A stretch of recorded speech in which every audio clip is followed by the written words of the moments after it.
کیونکہ ہم کہیں گے تو پر چلیں گے. پہلے سنیے کہ الطاف حسین نے کیا کہا. 9 مئی کے واقعات کا انجام میں آج آپ کو یہ بھی بتا دوں اس خطاب کے ذریعے کہ 9 مئی عمران خان جیل میں تھا. 9 مئی عمران خان یا پی ٹی آئی کے لوگوں نے نہیں کیا.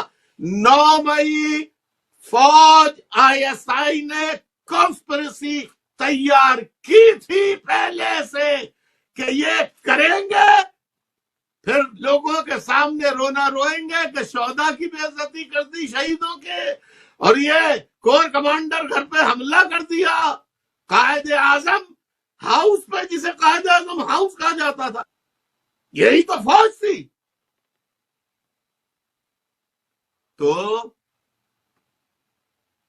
اب پی ٹی آئی کے لوگوں کے کہتے ہیں کہ یہ تو نوجوان جو ہیں یہ, اچھا بھائی, انہوں نے پی ٹی آئی کے لوگوں نے کور کمانڈر کے گھر پہ حملہ کیا.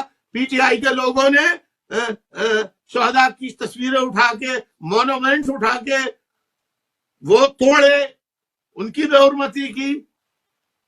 یہ آپ کہتے ہیں نا کہ نوجوانوں نے, تو بھائی آپ ان کو پھانسی دیتے نا. لیکن آپ پکڑ رہے ہیں, فار ایگزامپل میں ہزاروں میں نہیں کہہ رہا تاکہ آسانی سے سمجھ میں آ جائے, پکڑے آپ نے 100, 40 آپ نے کہا کہ یہ بہت ہی بڑے دہشت گرد ہیں, ان کو ذرا اذیت خانے کی طرف لے کے گئے, کسی کو کچھ فلم دکھائی, کسی کو کچھ دھمکی دی, کسی کو کچھ کہا, تو یہ کہا کہ اب تو بیٹا پھانسی ہوگی تمہیں. یا دوسرا یہ ہے کہ جا کے تحریک استحکام پاکستان میں شامل ہو جاؤ, تحریک استحکام پاکستان میں شامل ہو جاؤ, وفاداریاں تبدیل کرائیں. اب آپ کو پتہ لگا پی ٹی آئی والوں کہ پی ایس پی کیسے بنی تھی, اب آپ کو پتہ لگا کہ بہادر آباد کیسے بنی تھی. یہ فوج کی بنائی بھی ہے, ان کی عوام میں کوئی قدر نہیں. آپ نے سنا کہ الطاف حسین صاحب نے واضح کر دیا, مجھے کوئی تبصرہ کرنے کی ضرورت نہیں ہے, یہ پاکستان تحریک انصاف سے نہیں ہے. الطاف حسین, ان کا کوئی لینا دینا نہیں ہے پاکستان تحریک انصاف سے. وہ بیان کر رہے ہیں کہ 9 مئی کے واقعات کس طریقے سے ڈرامہ پورے کا پورا رچایا گیا, کیا مقصد تھا, کیا پرپس تھا اس سارے کام کو کرنے کا, کس نے کیا, کیسے کیا. یہ ہم نہیں کہہ رہے, یہ الطاف حسین صاحب کہہ رہے ہیں اور آپ نے سن لیا. اور صرف اب اس کو اس نظر سے دیکھیے کہ 9 مئی کے واقعات کے بعد کیا کچھ اس ملک کے اندر ہوا.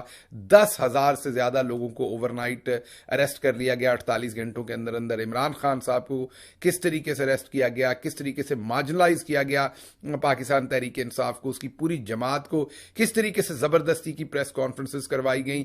تو آپ الطاف حسین کی بات سنیے اور بات کے ساتھ جو کچھ ہوا اس کو ملا کے دیکھیے, تو پھر آپ کو اندازہ ہوگا کہ وطن عزیز کے ساتھ کتنی بڑی زیادتی کی گئی ہے, پورے ملک کے نظام کے ساتھ, سیاسی اور ریاستی نظام کے ساتھ معاف کیجیے گا, پورے ملک کے ریاستی اور عدالتی اور سیاسی نظام کے ساتھ کتنی بڑی زیادتی کی گئی ہے اور تباہی نکال کے رکھ دی گئی ہے, اور اتنی انسرٹینٹی ہوئی ہے جس کا آج خمیازہ پاکستان کی اکانومی بھگت رہی ہے, اور اکانومی کی شکل کے اندر پاکستان کا غریب